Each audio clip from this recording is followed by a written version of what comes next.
While I was in labor with our daughter, my husband Hank emptied our joint savings account. $127,000 gone in a single transfer. What he didn't know was that my real wealth was safely tucked away in accounts he never knew existed. The family fortune my grandmother left me would change everything. The nurse placed my newborn daughter in my arms, her tiny fingers wrapped around my index finger as tears of joy streamed down my face. This perfect moment, one I'd dreamed about for years, was interrupted by my phone buzzing repeatedly on the hospital nightstand. Before we jump back in, tell us where you're tuning in from, and if this story touches you, make sure you're subscribed, because tomorrow I've saved something extra special for you. I ignored it, focusing instead on counting her fingers and toes, marveling at how something so small could make me feel so complete. "Mrs. Rivera, where's your husband?" the nurse asked, glancing around the empty room. "Shouldn't he be here by now?" "He's on his way," I lied, the words bitter in my mouth. Hank had been unreachable for the past 6 hours. My water broke early that morning, and despite my repeated calls and texts, he hadn't answered. My neighbor Agnes had driven me to the hospital instead, staying until she had to leave for her afternoon shift. After Agnes left, I was truly alone. Well, not entirely. I had my daughter Freya, named after my grandmother, the woman who had taught me that independence was the greatest gift I could give myself. When the nurses finally took Freya to the nursery for her first checkups, I reached for my phone, expecting frantic missed calls from Hank with excuses about traffic or meetings he couldn't escape. Instead, I found an automated email from our bank. Confirmation of wire transfer, $127,000 from joint savings account ending in -2. My fingers trembled as I logged into our banking app. The account we'd built together over 3 years of marriage. The account meant for emergencies, for Freya's education, for our future, had been drained to just $42.17. Below the transfer was a smaller withdrawal of $4,800 from our checking account, leaving barely enough to cover next month's mortgage payment. The room seemed to spin around me. Labor had been exhausting, but this was something else entirely. My chest tightened as I tried to make sense of what I was seeing. Was this a mistake? A banking error? Had our accounts been hacked? I called Hank again. Straight to voicemail. Then, I called the bank. The transfer had been authorized in person, with proper ID and password verification.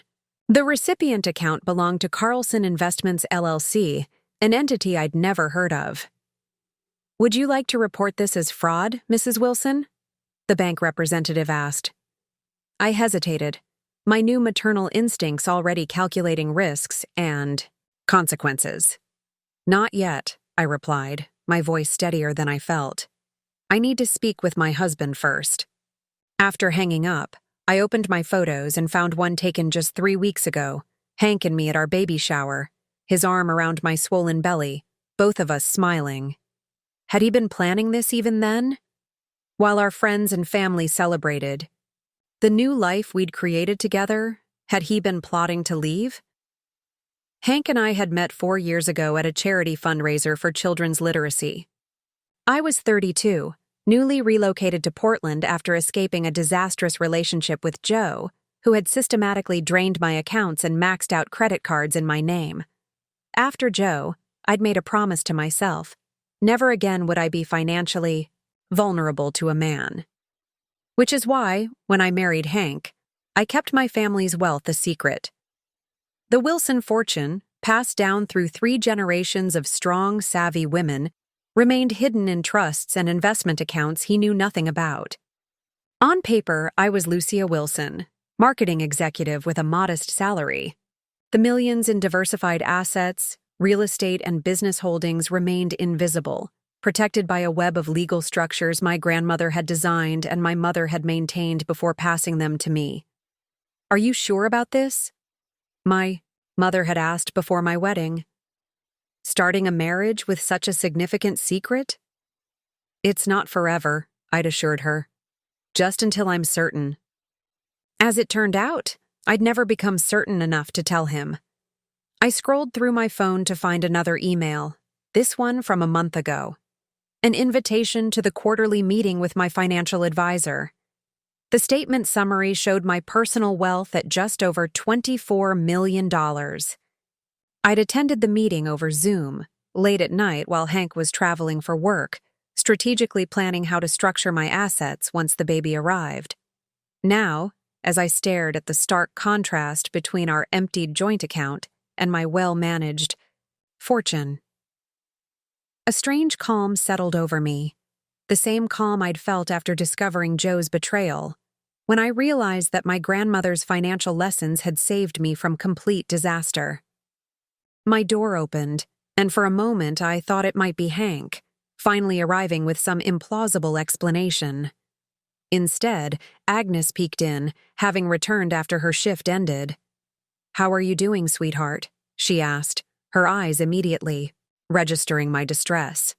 "What's happened? Is the baby okay?" "Freya is perfect," I said, my voice cracking slightly.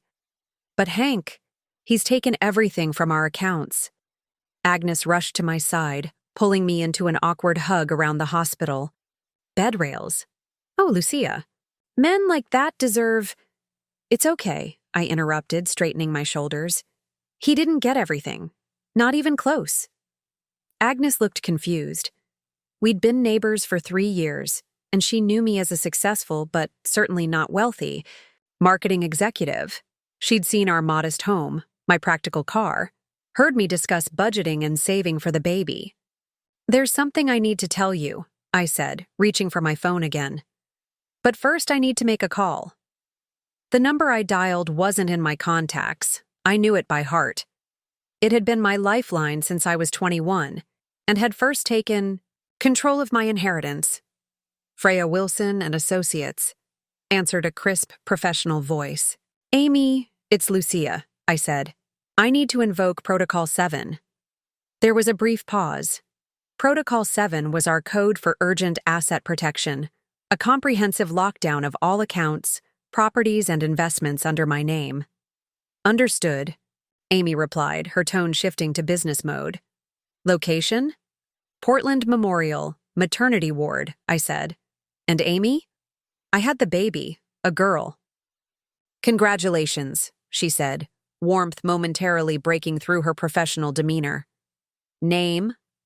"Freya," I replied, a small smile forming despite everything. "After grandmother." "Perfect. I'll be there in 30 minutes. Don't sign anything. Until I arrive." As I ended the call, Agnes stared at me. "Lucia, what's going on? Who's Amy?" I took a deep breath, ready to share the truth with someone for the first time in years. "Amy is my family's attorney. And as for what's going on," I gestured to my phone where the bank notification still showed the drained account. "Hank thought he was ruining me financially on what should have been the happiest day of our lives. But what he doesn't know is that I'm worth more than he could imagine. And now, he's about to learn exactly who he tried to steal from." The machines. Monitoring my vitals beeped steadily as I settled back against the pillows, my mind already calculating the steps ahead. I wasn't frightened. I wasn't even particularly angry. Instead, I felt an odd sense of clarity, as if the final piece of a puzzle had fallen into place. "I want to see my daughter," I told Agnes. "And then I need you to do me a favor." Agnes returned with Freya nestled in a hospital-issued blanket, her tiny face peaceful in sleep. As I cradled my daughter, the weight of her in my arms centered me, transforming the chaos of the past hour into crystalline focus. "She's beautiful," Agnes whispered, perching on the edge of the hospital bed. "What favor do you need?" I handed her my phone. "Take a photo of us, please. Just Freya and me." Agnes looked confused but complied, capturing the moment, me holding my newborn daughter, my face composed despite the betrayal I'd just discovered. I examined the image, then nodded. "Perfect. Now I need you to send this exact message to Hank." "She has your eyes. Where are you?" Agnes typed the message, her fingers hesitating over the send button, Preparing and narrating this story took us a lot of time, so if you are enjoying it, subscribe to our channel. It means a lot to us. Now back to the story. Are you sure you don't want to confront him about the money? Not yet, I replied, adjusting Freya's blanket. Let him think I don't know. The calm that had settled over me wasn't shock or denial. It was a peculiar clarity I'd experienced only once before, when I discovered Joe's betrayal 6 years ago and realized I'd need to rebuild my life from scratch. That time, I'd been devastated, spending weeks cycling through grief, rage, and humiliation. This time was different. I felt none of the panic that typically accompanies financial disaster. No racing heart, no shallow breathing, no spiraling thoughts about impending homelessness or bankruptcy. Instead, I felt something unexpected, a strange sense of confirmation, as if a suspicion I'd been harboring had finally been proven true. Aren't you upset? Agnes asked, watching me with concern. Of course, I said, tracing Freya's perfect eyebrows with my fingertip. But not surprised. Some part of me never fully trusted him, which is why I never told him about my family's money. Why I insisted on keeping my inheritance separate, why I maintained my maiden name professionally.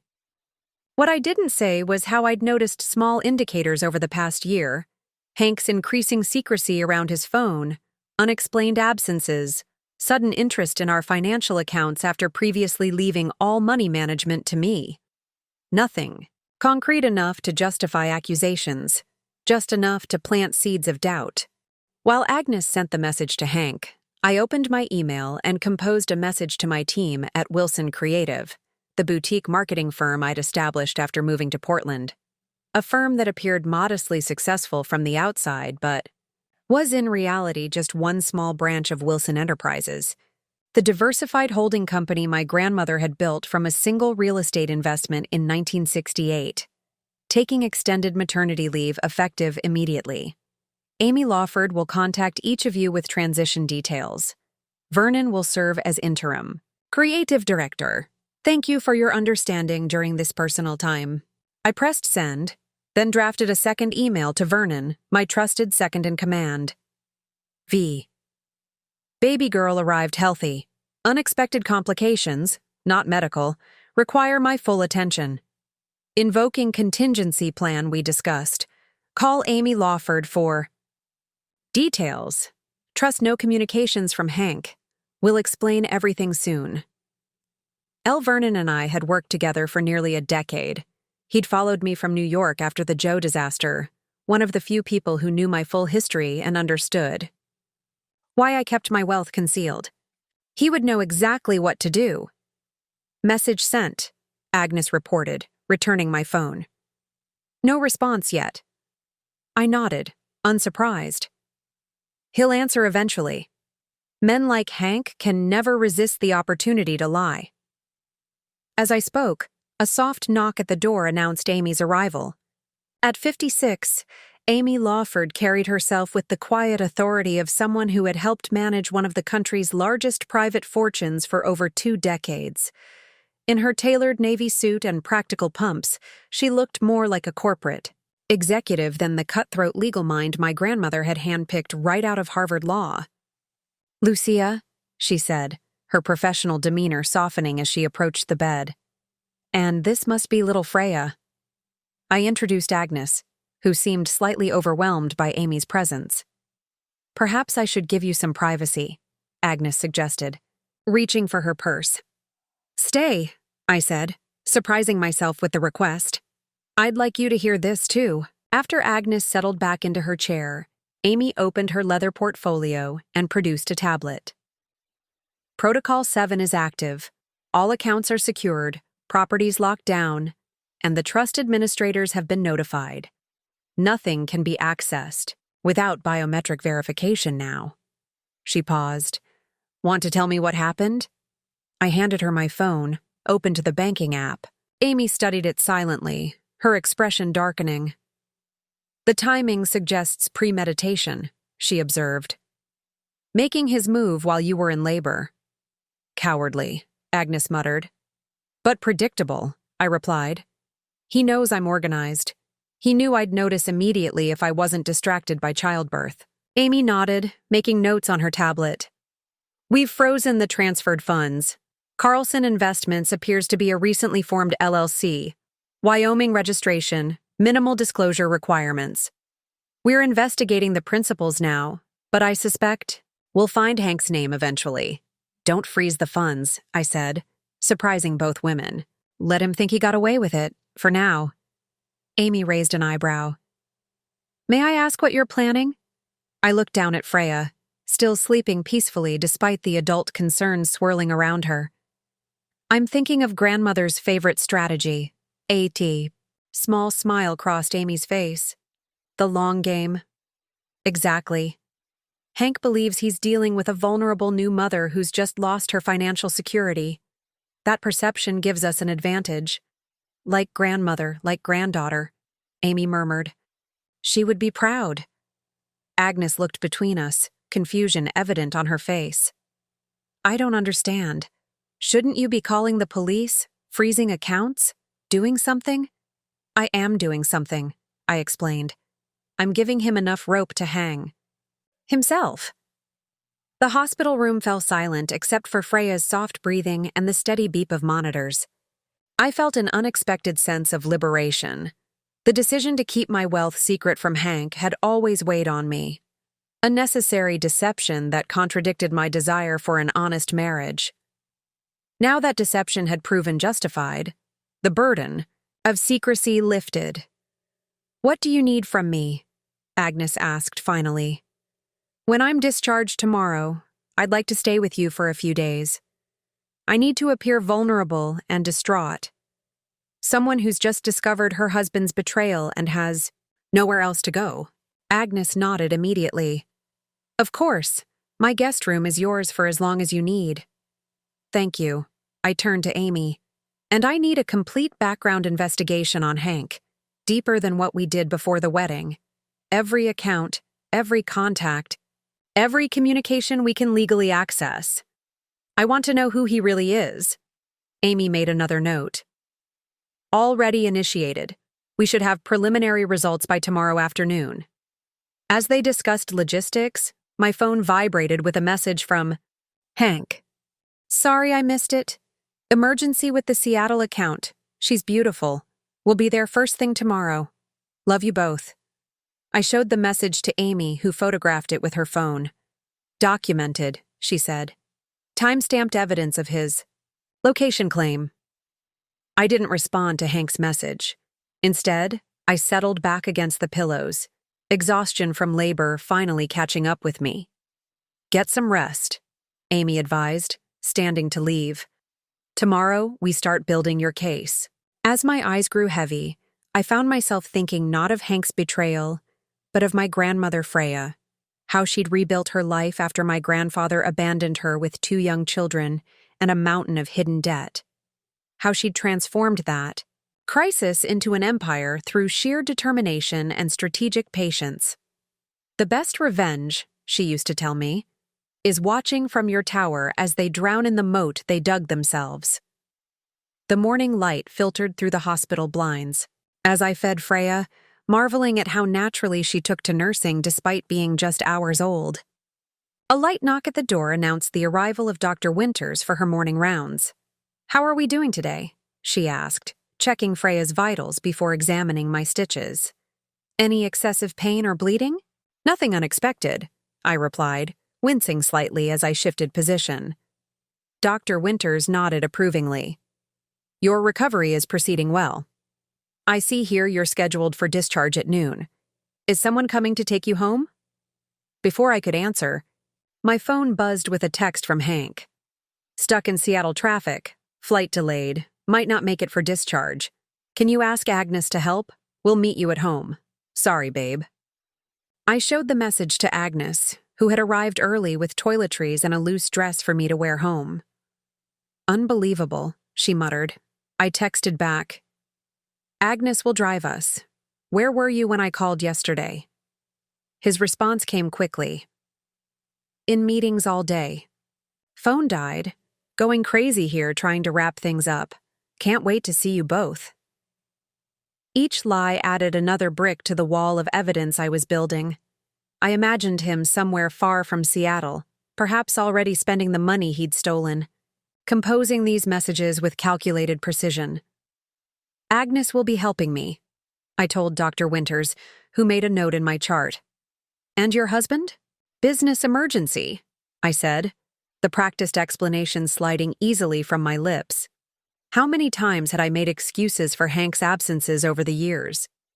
Dinner parties, holiday gatherings, even our own anniversary celebration last year, all missed because of unavoidable work commitments.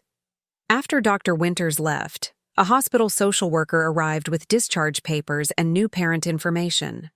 As she reviewed the forms with me, she paused at the birth certificate application. "Father's information?"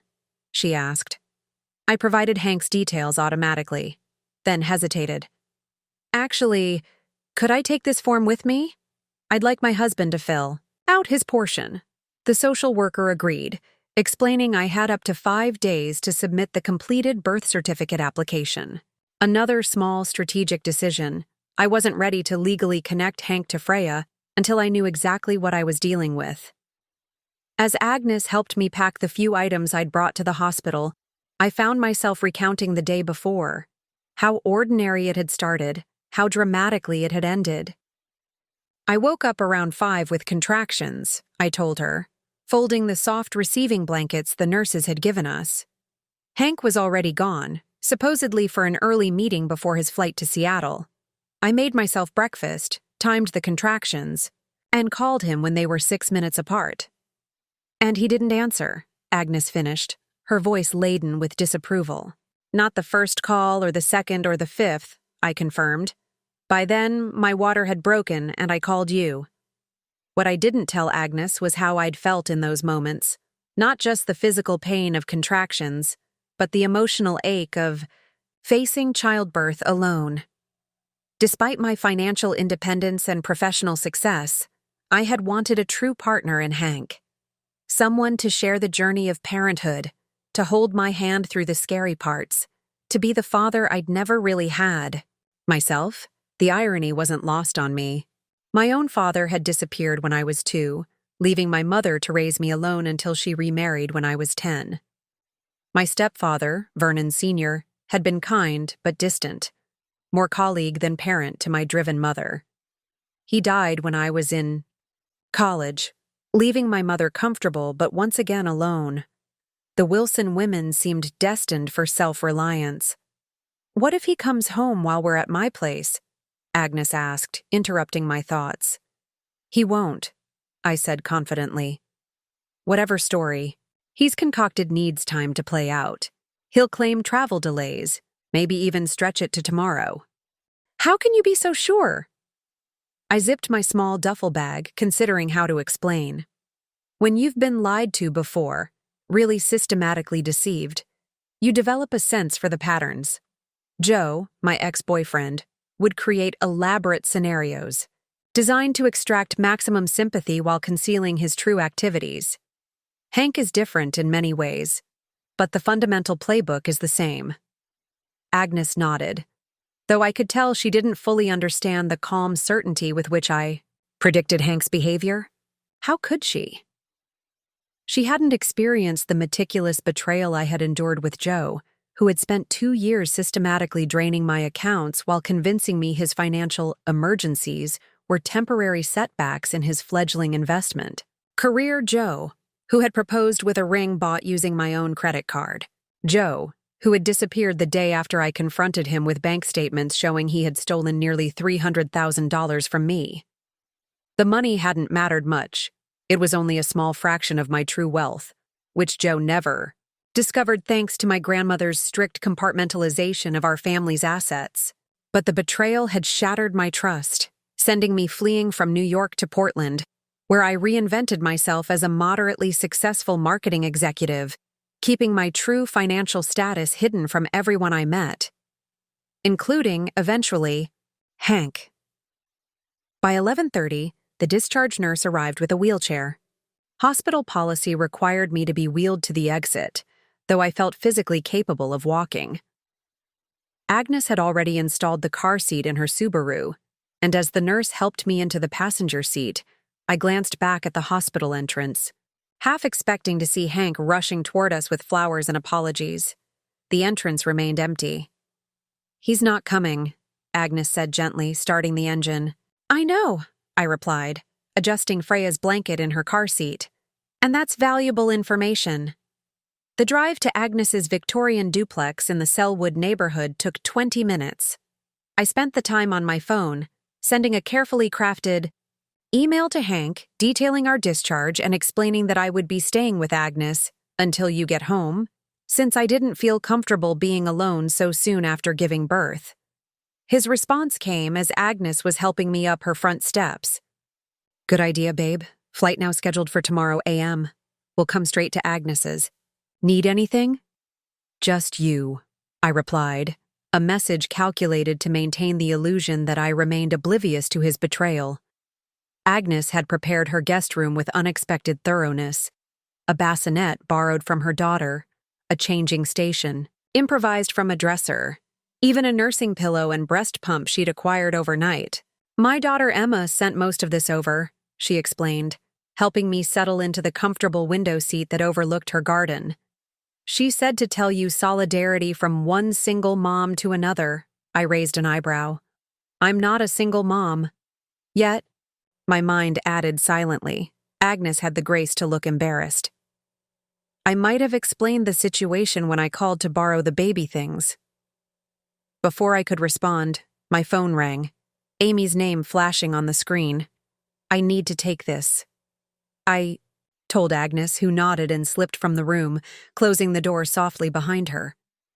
"We found something," Amy said without preamble. "Actually, several somethings. How soon can you talk privately?" I glanced at Freya, sleeping peacefully in her borrowed bassinet. "I have about an hour before she needs to feed again. What did you find?" "Not over the phone," Amy replied. "I'm 10 minutes from your location. Vernon is with me." When I ended the call, I sat very still, watching the gentle rise and fall of my daughter's chest. Whatever Amy and Vernon had discovered, their tone and urgency suggested it was worse than I had imagined. For the first time since seeing that bank notification, I felt a flicker of genuine anger. Not for the money. Money could be replaced. But for the timing, for making what should have been one of the most joyful days of my life into the beginning of yet another betrayal. "Your father has terrible timing," I whispered to Freya. "But he has no idea who he's dealing with." Amy arrived exactly 10 minutes later, Vernon following close behind carrying a sleek aluminum laptop case. They entered Agnes's guest room with the quiet efficiency of people accustomed to handling sensitive matters in private settings. Vernon, tall and meticulously groomed as always, broke protocol to give me a gentle hug before setting his case on the small writing desk. "She's beautiful, Lucia," he said, glancing at Freya. "Congratulations." "Thank you," I replied, genuinely warmed by his presence. Vernon had been my rock through the aftermath of the Joe disaster, helping me rebuild not just my professional identity, but my confidence. He was the brother I never had, and one of the few people I trusted implicitly. Amy, always more formal, placed her tablet on the bed beside me. "We've compiled a preliminary report. It's concerning." "Show me everything," I said, straightening against the pillows. Vernon opened his laptop and connected it to a small portable projector, casting its display onto the cream-colored wall opposite the bed. Amy dimmed the lights and closed the blinds. "Let's start with the money trail," Amy began, tapping her tablet to advance the first slide. "The $127,000 from your joint savings went to Carlson Investments, LLC, which we now know is registered to a Carson Whitfield. That's Hank's middle and mother's maiden names." "Predictable," I murmured. "From there," Vernon continued, "the funds were immediately dispersed to 3 separate accounts." He pointed to a flowchart showing the money's movement. $42,000 went to pay off a credit card in the name of Melanie Hargrove.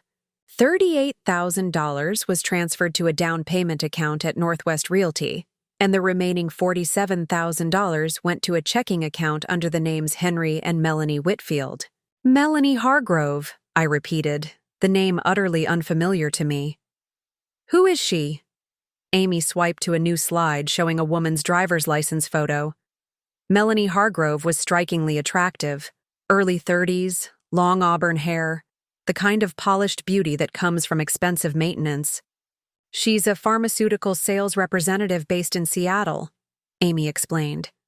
According to social media, she's been divorced for approximately 18 months. No children.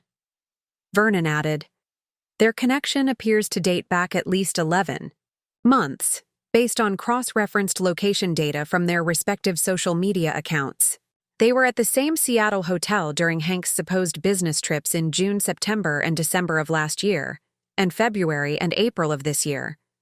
I stared at the evidence, absorbing each detail with clinical detachment. 11 months. Nearly the entire duration of my pregnancy. While I was growing our child, Hank had been cultivating an entirely separate life. The Northwest Realty payment, I said, redirecting my focus to the financial trail. What property? Vernon clicked to a new slide showing a modern townhouse in Seattle's Belltown neighborhood. 2-bedroom condo, $950,000 list price. Down payment of $190,000 required. Hank's withdrawn approximately $152,000 from various accounts over the past 4 months, presumably saving for this purchase. The $38,000 was the remainder needed, I concluded. They're buying a place together. Closing date is next Thursday, Amy confirmed. Both names on the mortgage application. I nodded slowly, processing the information. The condo purchase explained why Hank had been so insistent that I handle our household finances alone over the past year. Not out of trust or delegation, as he'd claimed, but to conceal his systematic draining of his personal accounts. What? About the credit card debt? I asked. Amy brought up a new screen showing months of statements. Primarily luxury purchases. Designer clothing, jewelry, high-end restaurants, weekend trips to Vancouver and San Francisco. The card was maxed out, at $42,000 with a 24% interest rate. He paid off her credit card before paying the mortgage down payment in full, Vernon observed. Interesting prioritization. Indeed it was. The pattern was becoming clear. Hank had been setting up his exit for months, carefully constructing a new life while maintaining the appearance of the devoted husband preparing for fatherhood. There's more, Amy said, her tone growing more serious. We found evidence suggesting this isn't his first time doing this. The next slides detailed a pattern that made my stomach clench. Before me, Hank, or Henry Whitfield, as he'd apparently been known then, had been briefly married to a woman named Rebecca Turner in Chicago. Their marriage had lasted 18 months and ended when Rebecca was 6 months pregnant. Court records showed she had filed for divorce citing financial fraud and abandonment. He left his pregnant wife? I whispered, instinctively glancing toward Freya, and took approximately $95,000 from their joint accounts. Vernon confirmed grimly. Sound familiar? The pattern continued.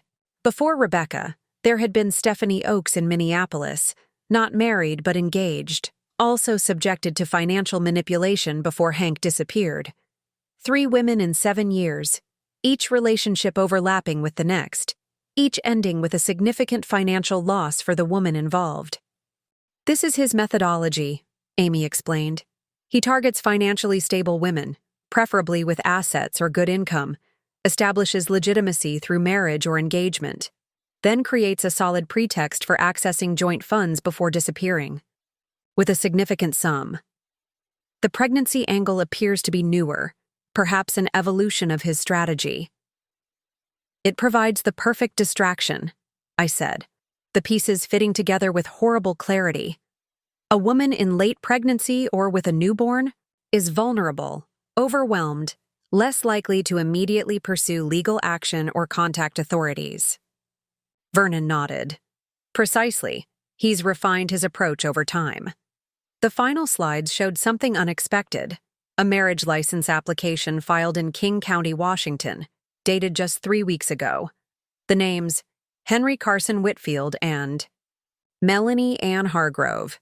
He's marrying her? I asked, genuinely surprised. While still married to me? Bigamy would be the least of his legal problems at this point, Amy noted dryly. I sat back against the pillows, taking slow, measured breaths. The evidence before me told a clear story. Hank wasn't just a cheater or an opportunistic thief. He was a calculated predator with a documented pattern of behavior spanning nearly a decade. Have you traced the $4,800 from our checking account? I asked, remembering the smaller withdrawal. Vernon clicked to a new slide. Airline tickets, 2. First-class tickets to Bora Bora, departing next Friday, 1 day after the scheduled condo closing. A honeymoon, I said flatly. Presumably, Amy agreed. I studied each piece of evidence, each transaction, each pattern of deception. The completeness of Hank's betrayal should have been devastating, but instead, I felt an odd sense of professional admiration. The man had orchestrated an elaborate exit strategy, timed precisely to maximize his gain while minimizing his risk of consequences. Had I been anyone else, had I not been a Wilson woman, raised with my grandmother's paranoid approach to financial security, his plan would have worked perfectly. He thinks I'm financially ruined, I said slowly. Unable to pursue him legally because I need every resource for the baby. By the time I could recover enough to take action, he and Melanie would be established elsewhere, perhaps with new identities. That appears to be the strategy, Amy confirmed. I looked at Freya again, now stirring slightly in her bassinet, her tiny face scrunching in what would soon become hunger. Everything Hank had done, every lie, every manipulation, every stolen dollar seemed insignificant compared to what he was walking away from. The chance to know his daughter. What do you want to do? Vernon asked gently. I turned back to face them, decision already crystallizing. Everything he's done is documented? You have forensic evidence? Amy nodded. Chain of custody maintained, all legally obtained. Good, I said, my voice steadying with resolve. Because we're not just going to recover what he stole from me. We're going to make sure he never does this to another woman. As Freya began to fuss, signaling the end of our meeting, I outlined the beginnings of a plan. One that would require patience, precision, and the full resources of the Wilson fortune. We move in silence for now, I instructed. No contact with authorities yet. I want to understand the full scope of his operation before we act. Vernon packed up his equipment as Amy made notes on her tablet. And I need one more thing, I added as they prepared to leave. Find Rebecca Turner. I want to speak with her. Later that evening, after Agnes had gone to bed and Freya was sleeping soundly in her bassinet, I sat in the window seat with my grandmother's journal open on my lap. I hadn't read it in years, but the familiar looping handwriting provided comfort as I confronted the parallels between her life and mine. Freya Wilson Sr. had been 26 when my grandfather emptied their accounts and disappeared with his secretary, leaving her with 2 young children and a foreclosure notice on their modest home. It was 1968, a time when divorced women faced significant social and financial obstacles.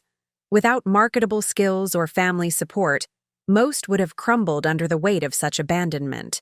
But grandmother Freya wasn't most women. When Roger left, I discovered an unexpected gift she'd written in her journal. Freedom from pretense. No longer did I need to play the supportive wife, subordinating my intelligence to preserve his fragile ego. His betrayal liberated me to become fully myself. Within 5 years of her abandonment, she had turned a single real estate investment, a rundown apartment building purchased with a loan secured against her wedding jewelry, into a small portfolio of profitable properties. By the time I was born, Freya Wilson Enterprises managed commercial real estate across 3 states. My mother, Elizabeth, had expanded the business into development and construction, tripling its value before her early death from breast cancer when I was 21. As the sole heir, I had inherited not just wealth, but a legacy of women who had turned betrayal into opportunity. I traced my finger over my grandmother's words. Men like Roger believe a woman's greatest asset is her beauty or her womb. They never suspect her mind.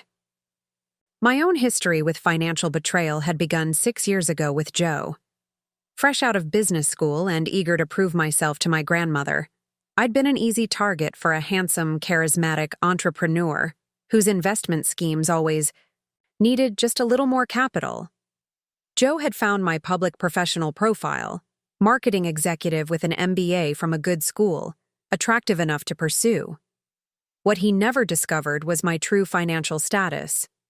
Following my grandmother's example, I'd always maintained a deliberate separation between my public professional identity and my private financial reality. When I caught Joe using my credit cards to fund a lavish lifestyle with another woman, I could have pressed charges. The evidence was clear.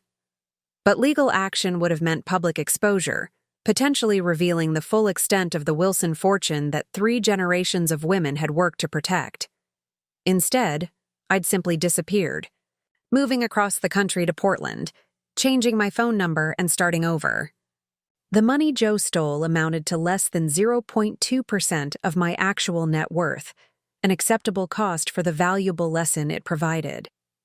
A lesson I had obviously failed to fully internalize, given my current situation with Hank. I'd met Hank Wilson at a literacy fundraiser where my agency had donated marketing services.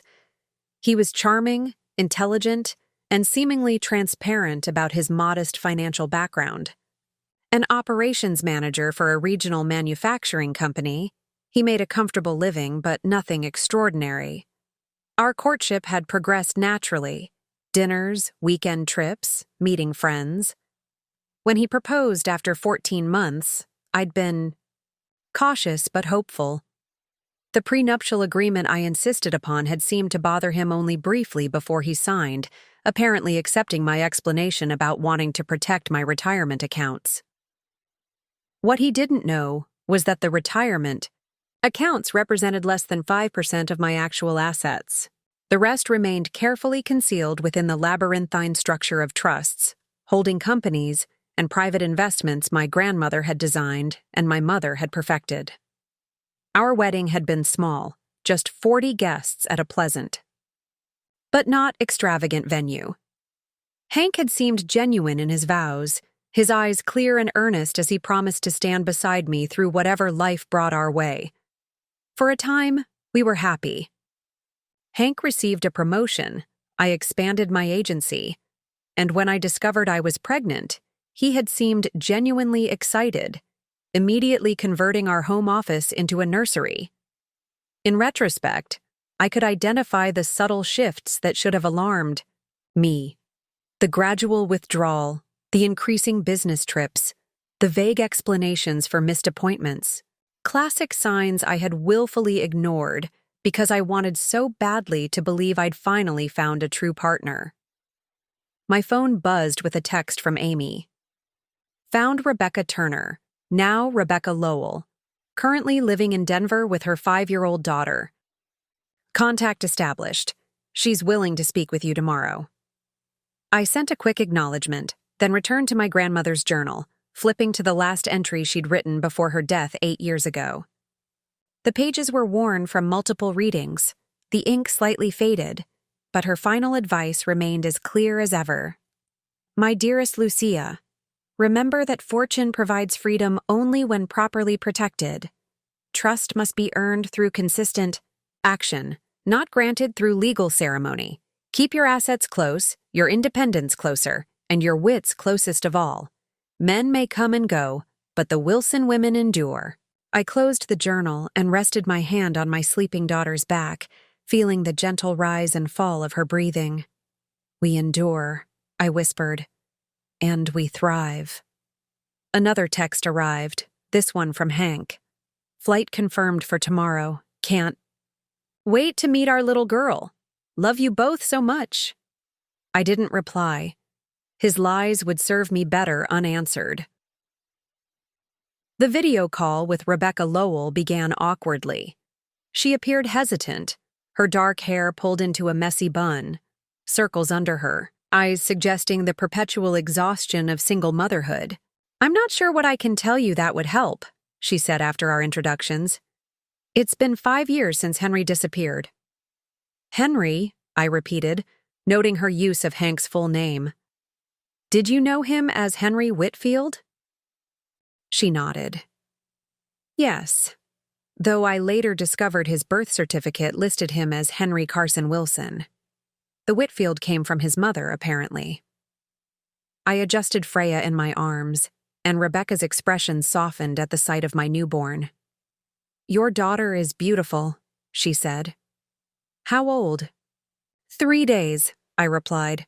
Her eyes widened. 3? She stopped, realization dawning. "He did it to you too? While you were in labor?"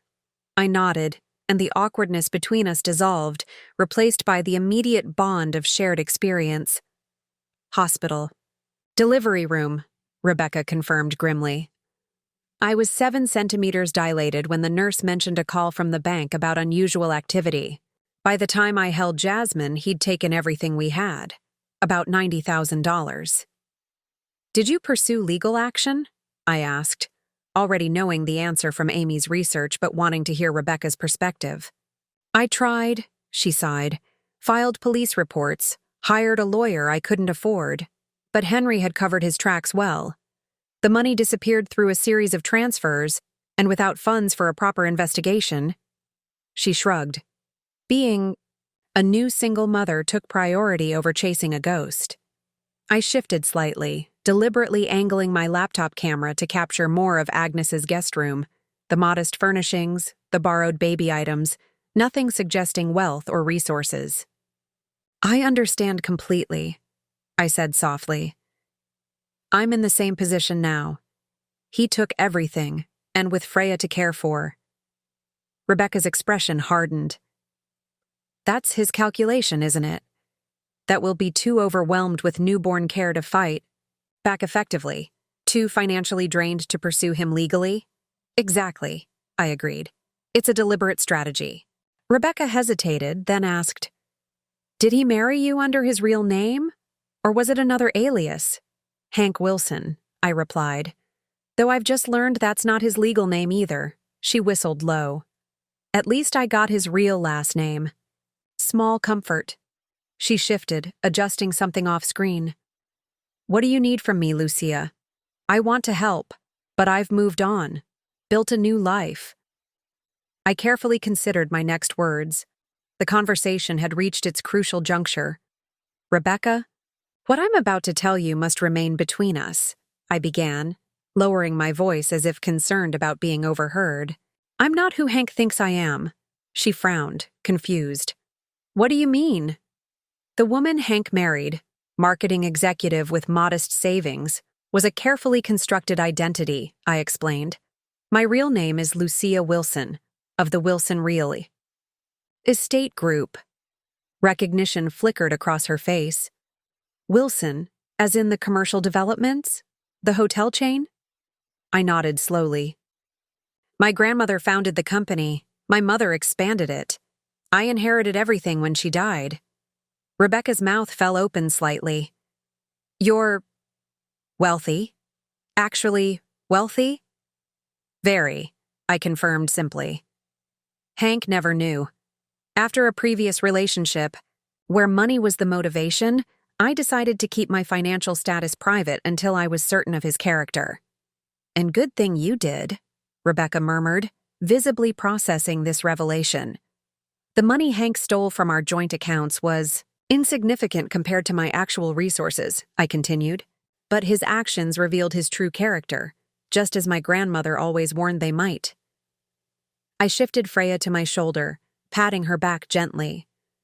"Rebecca, I have the resources to track Hank down, to recover what he stole from both of us, and to ensure he faces consequences. But I need your help." Her posture straightened, a new alertness in her expression. "What kind of help? Documentation? Testimony? Evidence connecting your case to mine and possibly others?" With multiple victims establishing a pattern, we can build a case for systematic fraud rather than simple theft. Rebecca's hesitation was visible. I don't know, Lucia. I've worked hard to put that chapter behind me. I understand, I assured her, and I wouldn't ask if there weren't other women at risk. I paused deliberately. He's already grooming his next victim, a woman named Melanie Hargrove. That caught her attention. He's planning to do it again? He's already purchased engagement. Rings from 3 different jewelers in Seattle, I said, sharing one of the details Amy had uncovered. Presumably shopping for the perfect one. Meanwhile, he's draining Melanie's accounts to fund their new life together, a life he'll abandon, once he's taken everything he can. Rebecca was quiet for a long moment, then asked, "What exactly would I need to do?" I outlined my plan, the documentation needed, the legal process, the potential outcomes. Throughout my explanation, I maintained the appearance of a woman operating from a position of hidden strength rather than obvious power. The illusion of secrecy was crucial. I needed Rebecca to see me as someone who understood the value of maintaining a disguised identity. When I finished, Rebecca took a deep breath. Hank, whatever his name is. He took more than money from me. He took years of my life, my trust, my daughter's chance at having a father. Her voice hardened with resolve. If I can prevent that happening to someone else, I'll do whatever you need. Thank you, I said, truly grateful. My attorney will contact you tomorrow with details. Everything will be handled with complete confidentiality. As our call ended, Rebecca offered one final observation. You know what's ironic? He left me thinking he'd ruined me financially when actually he gave me my freedom. I'm happier now than I ever was with him. I looked down at Freya, peacefully sleeping against my shoulder. I understand completely. After ending the call, I texted Amy, Rebecca is on board. Proceed with Phase 1. Then I carefully placed Freya in her bassinet and opened my laptop to the Wilson Enterprises secure portal. It was time to deploy resources that Hank couldn't begin to imagine, resources that would make his carefully constructed exit strategy crumble like a house of cards. The next morning, while Agnes took Freya for a walk in the borrowed stroller, I initiated the first concrete steps of my response. Seated at Agnes's kitchen table with my laptop open, I began methodically documenting everything related to Hank's deception. I created a secure digital file containing all bank statements, communication records, and marriage documents. Each file was carefully labeled and time-stamped, creating an unbroken chain of evidence.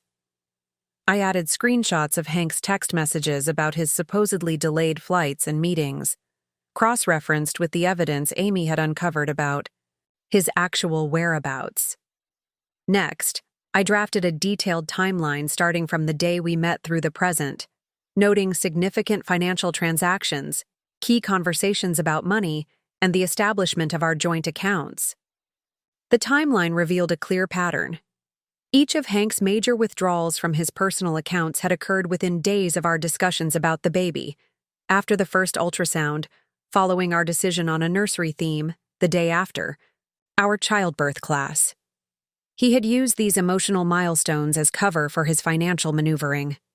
As I worked, my phone buzzed with a text from Hank. Landing in Portland now. We'll grab lunch, then head to Agnes's. Need anything for you or Freya? I studied the message, considering how to maintain the illusion of ignorance. Just you, I replied, the same simple message designed to continue the pretense that I remained oblivious to his betrayal. With the documentation complete, I accessed a hidden email account and composed a message to Judith Harrison, CEO of Wilson Security Services, a specialized firm within the Wilson corporate structure. Judith, I wrote, I require a comprehensive security package for the attached subject. Level 3 protocols, effective immediately. Priority Alpha. I attached Hank's photograph and all identifying information, then added Melanie Hargrove's details. Level 3 meant discrete surveillance, complete monitoring of electronic communications, and real-time location tracking. Priority Alpha designated this as a direct request from family leadership. Next, I called Vernon, who answered on the first ring. "The Fitzgerald portfolio is ready for review," he said, using our prearranged code to indicate that the financial forensics team had completed their analysis of Hank's activities. "Summary?" I requested, keeping my voice low despite being alone in the house. Vernon reported that Hank had been systematically converting liquid assets to cash for approximately 14 months, totaling over $340,000, significantly higher than our initial estimate. The money had gone to three main repositories: the Seattle condo down payment, $190,000, a safety deposit box containing an estimated $160,000 in cash, and a joint account with Melanie, $65,000. The remainder had been spent on luxury items and travel. "What about our prenuptial agreement?" I asked. "Any attempts to challenge it?" "He consulted with a family law attorney in Seattle 3 months ago," Vernon confirmed. The attorney correctly advised that the agreement was ironclad regarding premarital assets, but noted potential vulnerability around assets acquired during the marriage. This explained Hank's strategy of draining our joint accounts rather than attempting to claim my personal assets through legal channels. The prenuptial agreement, which he had signed without thorough review, protected my premarital wealth, but contained deliberate ambiguity around joint assets, ambiguity that had served as bait. "Have Amy prepare documentation for a restraining order," I instructed. "We won't file yet, but I want it ready." As I closed my laptop, I heard Agnes's key in the front door. Through the window, I could see a silver sedan parked across the street, the car Amy had assigned for my security detail. The quiet, methodical work of the morning had settled me, transforming fear and betrayal into purposeful action. The first moves had been made. Now it was time to see how Hank would respond. Agnes returned with a sleeping Freya and news that several neighbors had stopped her to offer congratulations. As Agnes prepared tea, I sat in the living room, gazing down at my daughter's peaceful face. In my pocket, I carried a small object I'd retrieved from my emergency go-bag, a smooth river stone, no larger than a $50, with a single word etched into its surface: Foundations. My grandmother had given it to me on my 21st birthday, the day I officially inherited my portion of the Wilson estate. "This stone comes from the riverbed where I bought my first property," she'd told me, pressing it into my palm. "I keep it to remember that empires aren't built on dreams or luck, but on solid foundations of knowledge, caution, and strategic thinking." The stone had become my talisman through every crisis. I'd held it during board meetings where I was the youngest and only woman present. I'd kept it in my pocket the day I signed the paperwork establishing my marketing agency as a front for my actual financial activities. And I'd clutched it tightly the day I discovered Joe's betrayal, drawing strength from its solidity when everything else seemed to be crumbling. Now, as I waited for Hank's next move, I found myself returning to my grandmother's core philosophies, the principles that had guided 3 generations of Wilson women through personal and financial challenges. The first principle: information is power. My grandmother had built her initial real estate portfolio by knowing more than her competitors about zoning changes, development plans, and property values. My mother had expanded our holdings by analyzing market trends before they became obvious to others, and I had protected myself from Hank's betrayal by maintaining a vital information asymmetry. He thought he knew everything about our finances, while I kept the truth carefully concealed. The second principle: patience creates opportunity. Men rush, my grandmother often said, because they believe time is running out. Women wait, because we know time reveals truth. Her most profitable investments had come from properties held for decades, developing value while others sought quick returns. The third principle: structure protects substance. The elaborate legal framework surrounding the Wilson fortune, the trusts, holding companies, and diversified assets, wasn't mere financial engineering. It was a defensive architecture designed by women who understood that wealth makes you a target, especially as a woman. And the fourth principle, never confuse a legal partnership with an actual alliance. My grandmother had learned this through her disastrous marriage to my grandfather. My mother had internalized it during her business dealings with men who viewed her as a figurehead, rather than the actual power behind Wilson Enterprises. Marriage is a legal construct, my grandmother once told me. But trust must be earned daily through consistent action, not granted through ceremony. Agnes returned with tea, interrupting my reflections. "You seem deep in thought," she observed, setting the tray on the coffee table. "Just thinking about my grandmother," I replied, accepting a cup. "She raised me to be prepared for situations like this." "What would she say about your situation now?" Agnes asked, genuine curiosity in her voice. I considered the question, running my thumb over the stone in my pocket. She'd say that Hank's betrayal isn't a failure, but a confirmation, that the precautions I took weren't paranoia, but wisdom, and that the path forward isn't about revenge, but strategic response. One of her favorite sayings was, "Men who steal. What isn't theirs eventually lose what is," I continued, shifting Freya to my shoulder. She believed that dishonesty creates vulnerability, that every deception leaves a trail, every betrayal creates an opportunity for justice. My phone buzzed. With a text from Hank. "Caught in traffic, be there by 3. Can't wait to meet our daughter." Another lie. The tracking systems Vernon had activated showed Hank's phone still at the Portland airport, not in transit to Agnes's house at all. The security team arrived at Agnes's house just after 1 p.m., disguised as a baby gift delivery service. 2 women and 1 man, all dressed in muted clothing from an upscale baby boutique, carried elegant gift bags up Agnes's front walk while discreetly scanning the street. I recognized the woman in front immediately, Judith Harrison, Wilson Securities CEO and my mother's former college roommate. At 58, Judith maintained the precise posture of her military background, her silver-streaked hair cut in a practical bob that framed sharp, observant eyes. "Special delivery for the new mother," she announced cheerfully as Agnes opened the door, maintaining the cover story for any watching neighbors. Once inside, Judith's demeanor shifted to focused efficiency. "The perimeter is secure," she reported. "We've established surveillance at all approach points, and the digital security team is monitoring communications."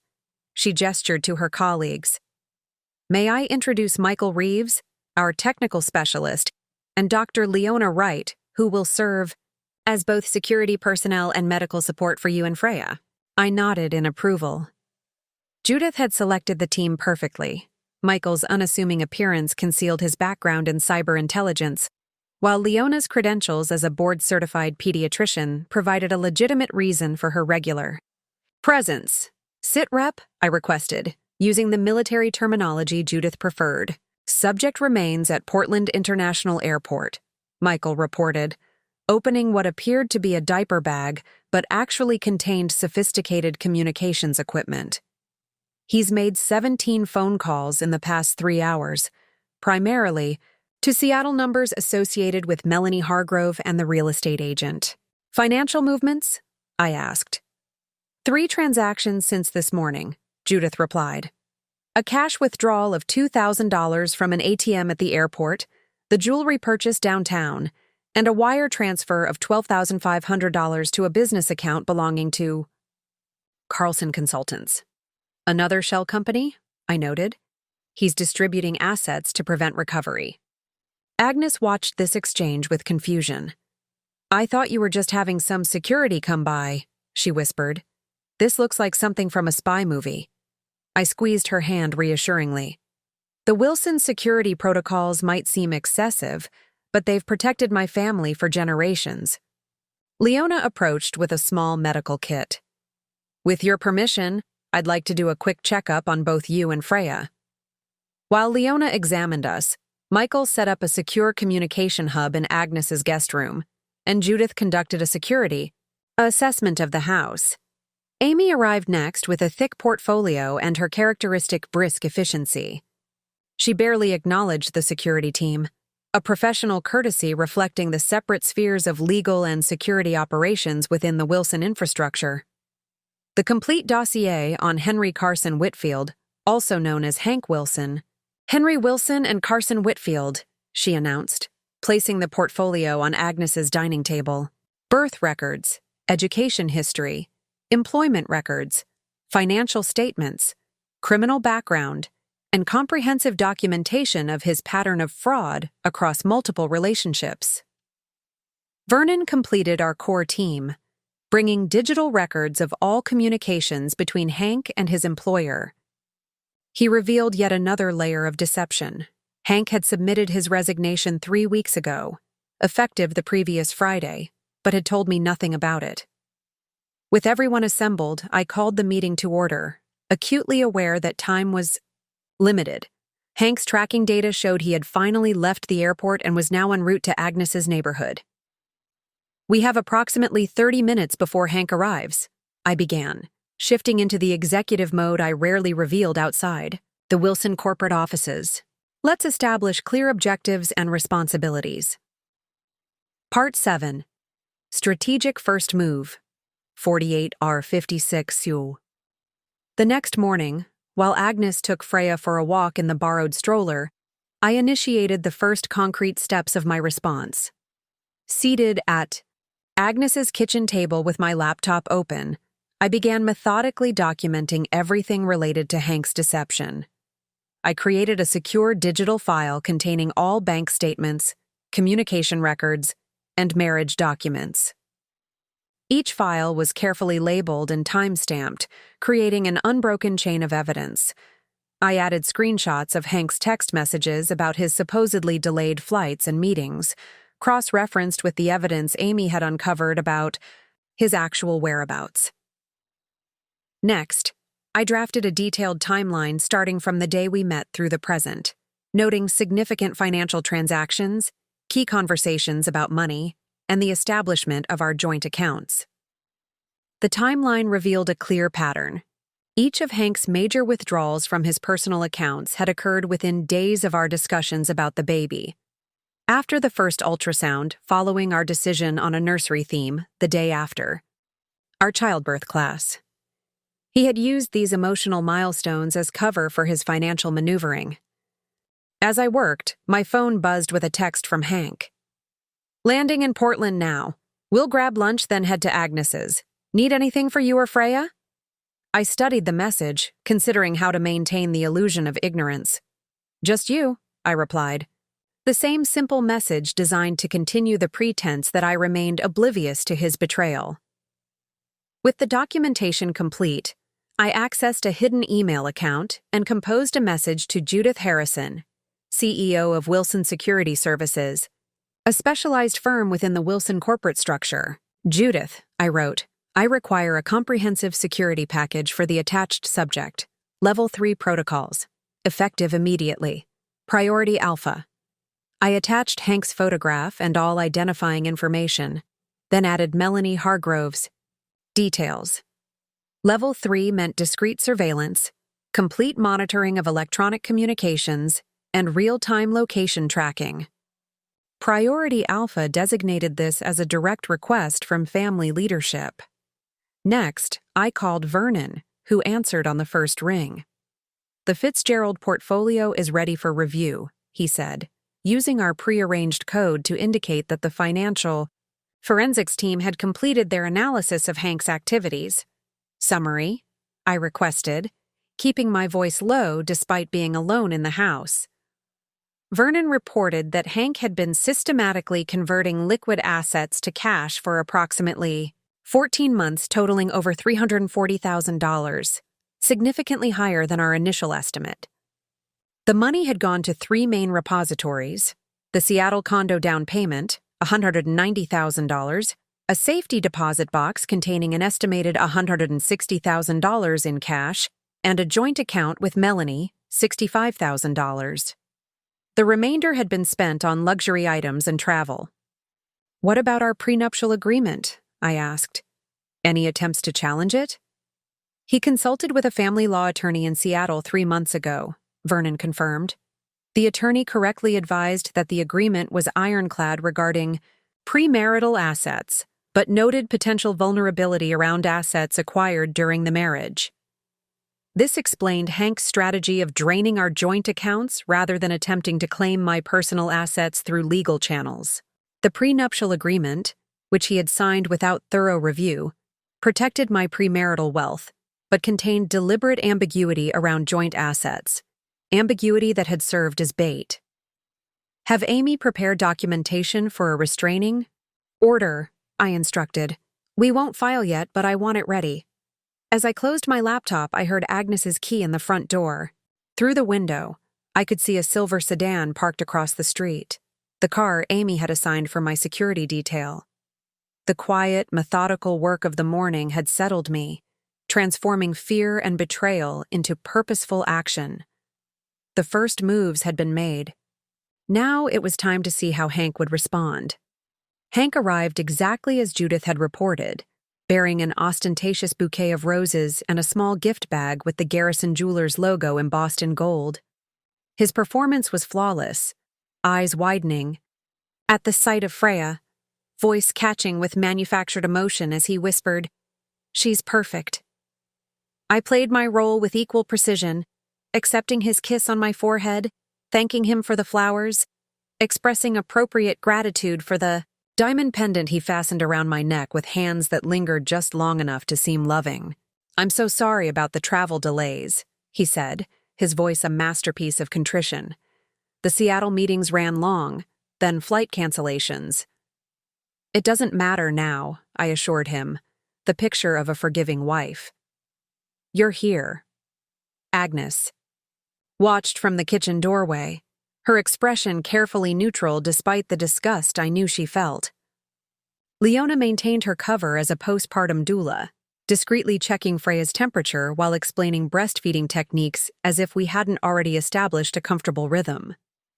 For nearly 2 hours, Hank sustained his performance, cradling Freya awkwardly but photographing himself doing so from multiple angles, asking appropriate questions about the birth, expressing concern about our drained savings with just the right note of shocked dismay. "I'll call the bank first thing tomorrow," he promised. "There must have been some kind of fraud. We'll get it sorted out." I nodded, allowing a hint of worry to show. "I hope so." That was everything we had. His eyes softened with what might have appeared to be compassion, but what I recognized as satisfaction. The trap he believed he'd set had been sprung. His prey appeared suitably ensnared. "Don't worry," he soothed, squeezing my hand. "I'll take care of everything. We should head home tomorrow. You'll recover better in familiar surroundings." This was the pivot I'd been expecting, his attempt to separate me from Agnes's support and surveillance. "The doctor wants me to stay here through the weekend," I countered gently. "Agnes has been so helpful, and I'm still having some complications." A slight exaggeration, but necessary to justify my reluctance. Hank frowned momentarily before recovering. "Of course, whatever you need. I'll stay too. Sleep on the couch." Another test passed. He'd offered to stay despite clearly having no intention of doing so. Within 30 minutes, his phone buzzed with what I knew was a fabricated emergency. Call from work, requiring his immediate attention. "I'm so sorry," he said, all earnest regret. "Critical issue with the Seattle account. I need to handle this tonight, but I'll be back first thing tomorrow." He kissed me again, this time on the lips.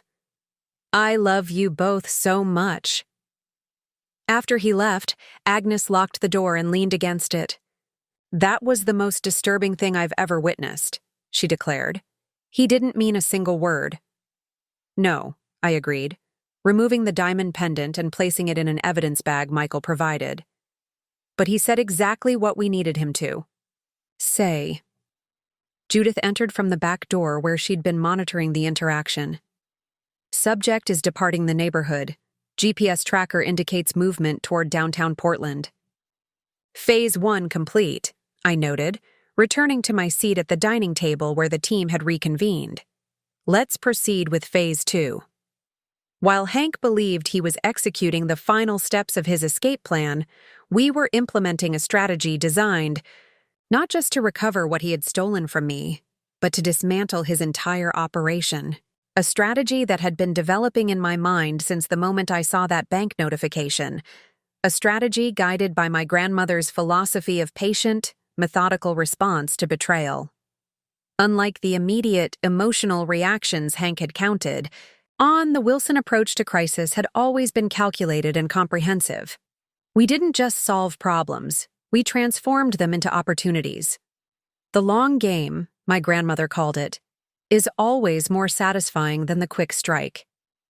Later that night, after the team had departed and Agnes had gone to bed, I stood before the bathroom mirror, studying my reflection in the harsh fluorescent light. The woman looking back at me appeared outwardly unchanged. The same dark hair, now pulled into a messy bun, the same eyes perhaps slightly shadowed from new motherhood, the same features that had smiled beside Hank in countless photographs documenting our life together. Yet internally, a transformation had occurred. The woman who had entered the hospital as Hank's wife, anxious about his absence but still believing in the partnership they had built, no longer existed. In her place stood someone I recognized from years before, the woman who had emerged from Joe's betrayal, clear-eyed and resolute. I removed the diamond pendant from its evidence bag and examined it closely. 3 carats, princess cut, set in white gold with small accent stones. Flashy but not extraordinarily expensive, precisely as I had predicted. The gift of a man who understood the appearance of generosity, but not its substance. I returned it to the bag, labeling it with the date and circumstances of receipt. From my toiletry bag, I retrieved the wedding band Hank had placed on my finger 3 years earlier. I had removed it in the hospital when my fingers had swollen during labor, and hadn't put it back on since seeing the bank notification. Now, looking at the simple gold band, I felt nothing. No sentimentality, no attachment, not even anger. It was merely an object, a prop in a performance that had reached its final act. I placed the ring in another evidence bag, labeling it carefully. Then I unpinned my hair, letting it fall around my shoulders, and washed my face clean of the minimal makeup I had applied for Hank's visit. The cool water felt purifying somehow, washing away not just the physical traces of the day, but the last pretenses of the role I had been playing. Freya stirred in her bassinet, making the small mewling sounds that preceded waking. I lifted her, gently cradling her against my chest as I moved to the window seat overlooking Agnes's garden. The security lights cast soft illumination over the flowering shrubs, creating pools of light and shadow across the carefully tended beds. "Things will be different now," I whispered to Freya as she nuzzled against me, seeking comfort and nourishment.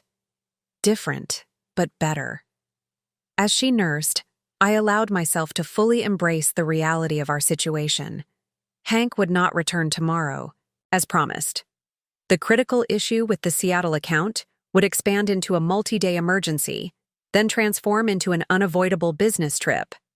The texts would grow less frequent, the excuses more elaborate, until eventually he would disappear, entirely.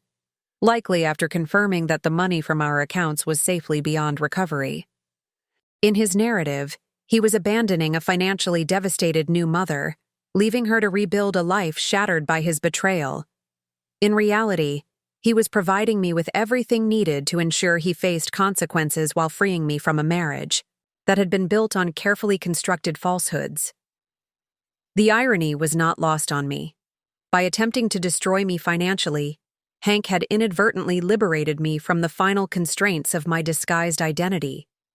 No longer did I need to maintain the fiction of being a moderately successful marketing executive married to a mid-level operations manager. No longer did I need to downplay my intelligence, my resources, or my ambition to preserve his ego. For 3 years, I had lived as Lucia Wilson, Hank's wife. Now I could fully reclaim my identity as Lucia Wilson, heir to the Wilson fortune business, leader and mother. I looked down at Freya, now sleeping peacefully after nursing. Your grandmother would say this is a blessing disguised as a crisis, I told her softly. A chance to build something authentic from the ruins of something false. With that thought, I made a decision. The time for hiding, for maintaining separate identities and compartmentalized lives, had passed. When morning came, I would begin the process of fully integrating the separate spheres I had maintained, not just for my own peace of mind, but for Freya's future. My daughter deserved to grow up in truth, not shadowlands of partial disclosure and strategic concealment. She deserved to know the full legacy of the Wilson women, not a carefully edited version designed to protect a man's fragile sense of superiority. Time to step into the light, I whispered, as the first hints of dawn appeared on the horizon. The eye. Following morning brought confirmation of what I had already known. Hank would not be returning to Agnes's house. A carefully crafted text arrived at 7:43 a.m. Emergency meetings all day. Client in crisis. We'll try to break away this evening. How are my girls? I responded with deliberate warmth, maintaining the illusion that I remained oblivious to his true intentions. Meanwhile, Amy and her team had arrived early, transforming Agnes's dining room into a makeshift evidence processing center.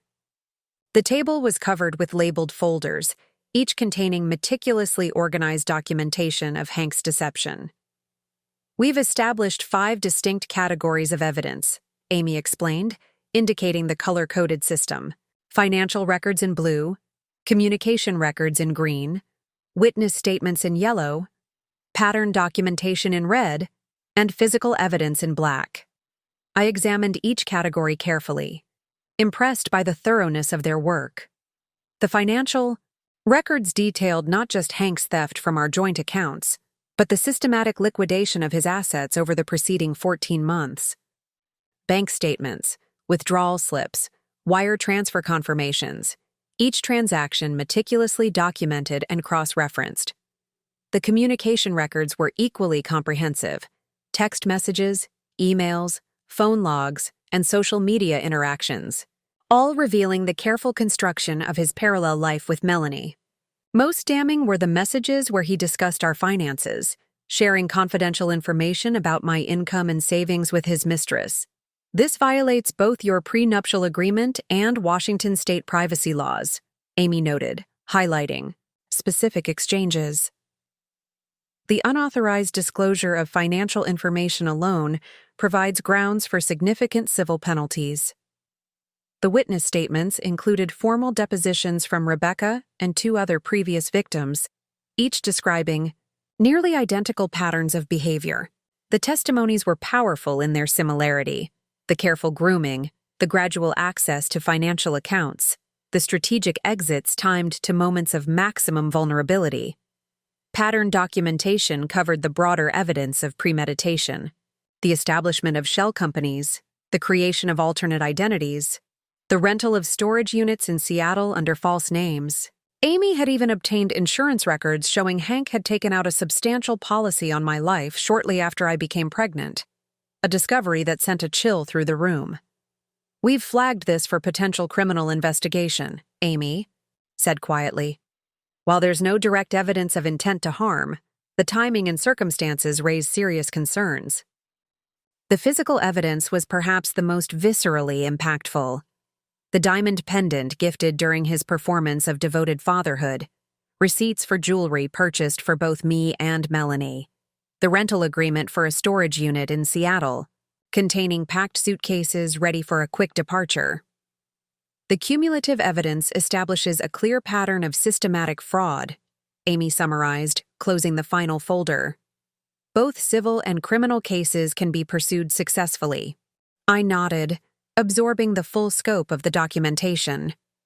And our immediate legal position? Strong and getting stronger, Amy replied. We've secured temporary freezes on all identified accounts through financial fraud protocols. Forensic accountants are tracing every dollar. The birth certificate has been filed with your information and Hank's, establishing legal paternity. Vernon added, "We've also documented his pattern of misrepresentation to employers. 3 companies confirm he fabricated credentials on his resume, including his claimed MBA from Northwestern." As I reviewed the evidence, a notification arrived from Judith's security team. Hank had checked out of his Portland hotel and was en route to the airport, his phone showing ticket purchases for a flight to Seattle departing at 11:40 a.m. "He's accelerating his timeline," I observed. "The business emergency provides cover for his departure, and he likely assumes I'm too overwhelmed with newborn care to immediately pursue the missing funds." Amy nodded agreement. "Classic exit strategy. He'll probably maintain sporadic communication." For another few days, growing increasingly distant, before disappearing completely. I closed the last folder and looked around the table at the team assembled to protect my interests. Professionals who had worked with the Wilson family for years, executing contingency plans established long before Hank entered my life. "My grandmother would be proud," I said, a small smile forming. "She always said the best defense is prepared before it's needed." The evidence spread before us represented not just documentation of a betrayal, but the foundation for justice. Methodically gathered, legally obtained, and devastatingly complete. "What's our next move?" Vernon asked. I checked my phone, noting another text from Hank. More excuses, more delays, the threads of connection growing thinner. "We let him think he's succeeded," I replied, "while we prepare to show him how thoroughly he's failed." 3 days passed with Hank maintaining the charade of the devoted but unavoidably detained father. His texts grew predictably less frequent, his excuses increasingly elaborate. The Seattle client had expanded to an international crisis requiring his personal attention in Vancouver. The return flight had mechanical issues. His phone had limited reception in remote meeting locations. Each fabrication was documented, time-stamped, and added to the growing evidence file while Judith's team tracked his actual movements. A comfortable hotel in downtown Seattle, dinner reservations with Melanie, visits to the new condo, and multiple financial institutions. On the 4th day, I decided it was time for the first direct confrontation, not an emotional showdown, but a strategic revelation that would force Hank to adapt his plans, potentially making mistakes in the process. "I'm going to call him," I announced to Amy and Vernon during our morning briefing. Not to accuse, but to introduce an unexpected variable. They exchanged glances, professional concern evident in their expressions. "Are you certain that's wise?" Amy asked carefully. "We have sufficient evidence already. Direct contact might alert him to our investigation." "I agree with the concern," Vernon added, "but I understand the strategy. Sometimes disrupting a pattern reveals new information." I nodded appreciation for their perspectives while remaining firm in my decision. "I'll maintain the appearance of ignorance about his betrayal. This is about establishing a timeline requirement that disrupts his current exit plan." After outlining my approach, I placed the call on speakerphone with recording equipment activated. Hank answered on the 4th ring, background noise suggesting he was in a public space.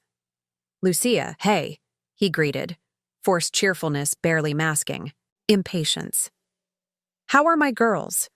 "We're managing," I replied, injecting just enough weariness into my tone to sound like a struggling new mother. "Freya's having some jaundice issues. The pediatrician wants to see her tomorrow, and I really need you here for this appointment, Hank." A pause, then.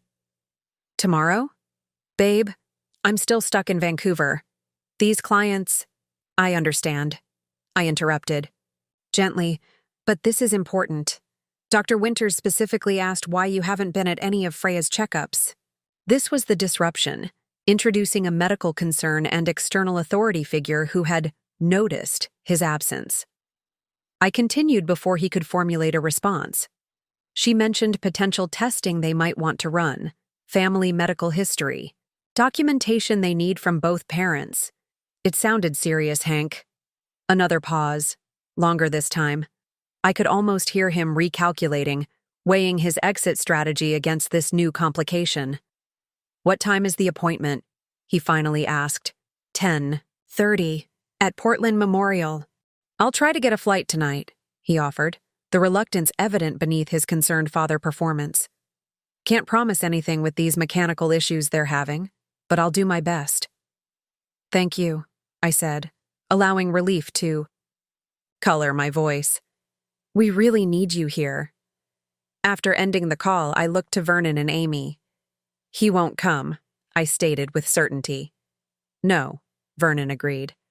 "But he'll have to create a new excuse, something substantial enough to justify missing. A medical appointment for his newborn. And whatever he creates will generate new evidence," Amy added, understanding dawning in her expression. Within 30 minutes, our prediction was confirmed. Hank called back, voice tight with manufactured distress. "Lucia, I'm so sorry. There's been an accident.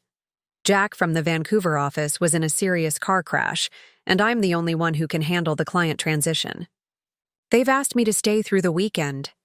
He paused for effect. "I tried to explain about Freya, but millions in contracts are at stake. I'll make it up to both of you, I promise." "Of course," I soothed, playing my role perfectly. "Family. Emergencies come first. I understand." After hanging up, I turned to Amy. "Contact the Vancouver office. Confirm there's no employee named Jack, no accident, no client emergency." "Already on it," she replied, typing rapidly on her tablet. Vernon checked the flight tracker on his laptop. He's just purchased a one-way ticket to Bora Bora, departing tomorrow at 6 a.m., connecting through Los Angeles. I nodded, a grim satisfaction settling over me. So he's accelerated his final exit. The appointment request forced his hand. The confrontation had achieved exactly what I'd intended, disrupting Hank's carefully constructed timeline and pushing him toward hasty actions that created additional evidence. His fictitious Vancouver emergency would be easily disproven, adding another documented lie to our case file. The sudden ticket purchase suggested panic rather than planned departure, indicating he feared I might begin questioning his absences more aggressively. "Alert Judith," I instructed Vernon. "I want surveillance increased at all transportation points, and contact the federal authorities. It's time to formally file the fraud complaints." As Vernon made the necessary calls, I found myself reflecting on the subtle power of strategic confrontation. Without revealing my knowledge or resources, I had altered the trajectory of Hank's escape plan, creating new vulnerabilities we could exploit in the process. My grandmother would have approved. "Sometimes," she once told me, "the most effective move isn't striking your opponent, but simply changing the board beneath their feet." The following morning brought confirmation that Hank had indeed boarded a flight, not to Bora Bora as initially planned, but to Miami, a last-minute change that suggested growing paranoia. Meanwhile, Vernon had uncovered something unexpected while investigating Hank's communications with Melanie. "She's gone dark," he reported, showing me the communication logs. No texts, calls, or emails between them for the past 36 hours.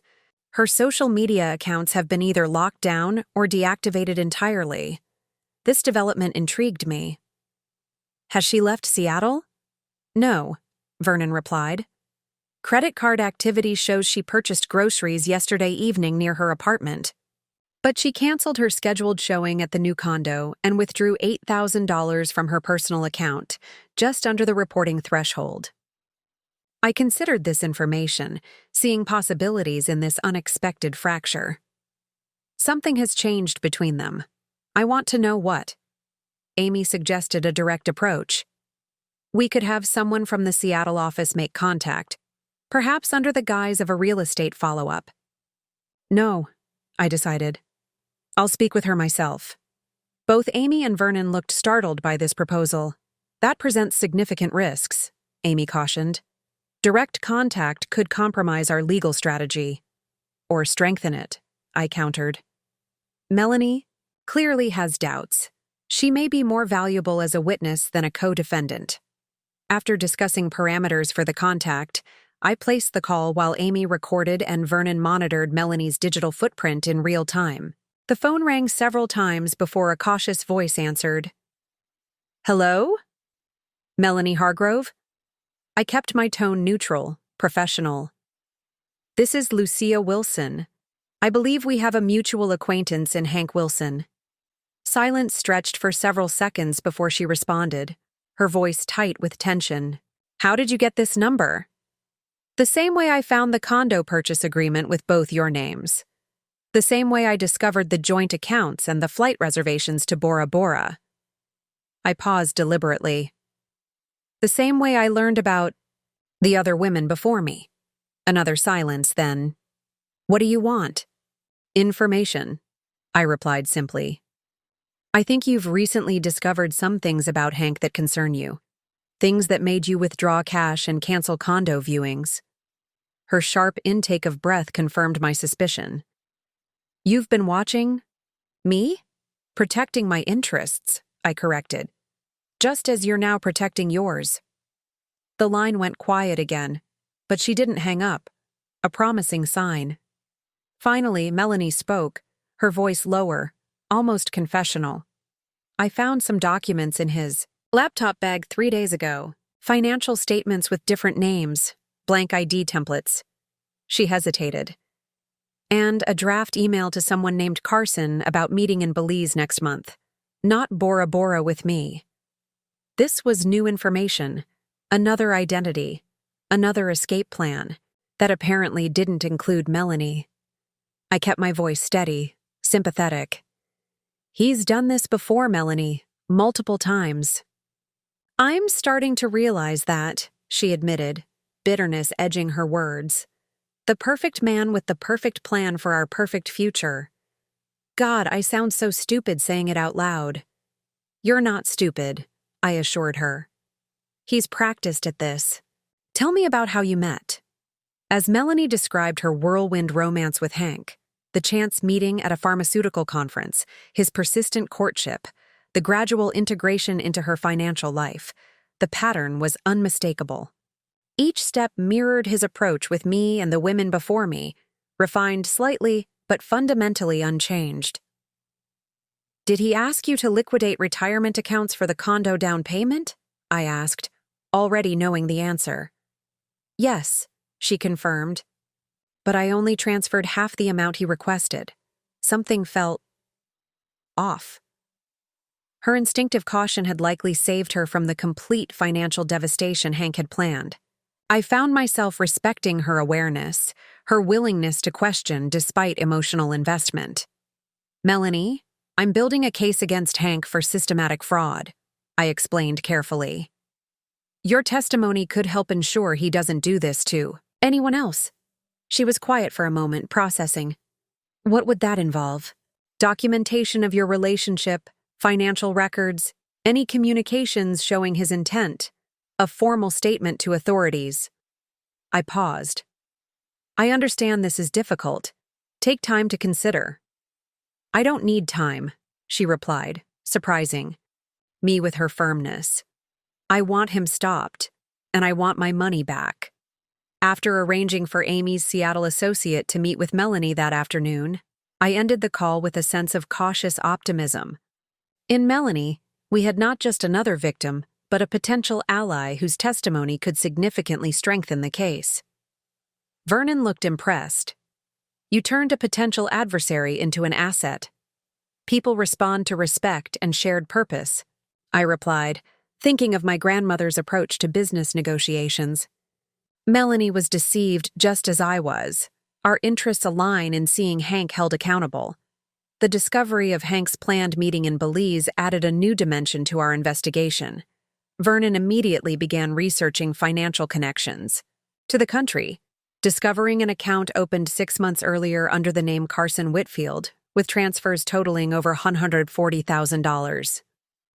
Another escape hatch, Amy observed. He created contingencies even within his contingencies. Which means we need to move quickly, I concluded, before he disappears behind offshore banking protections. As Vernon and Amy coordinated with federal authorities, I reflected on how, Each new discovery revealed not just the extent of Hank's deception, but the limitations of his imagination.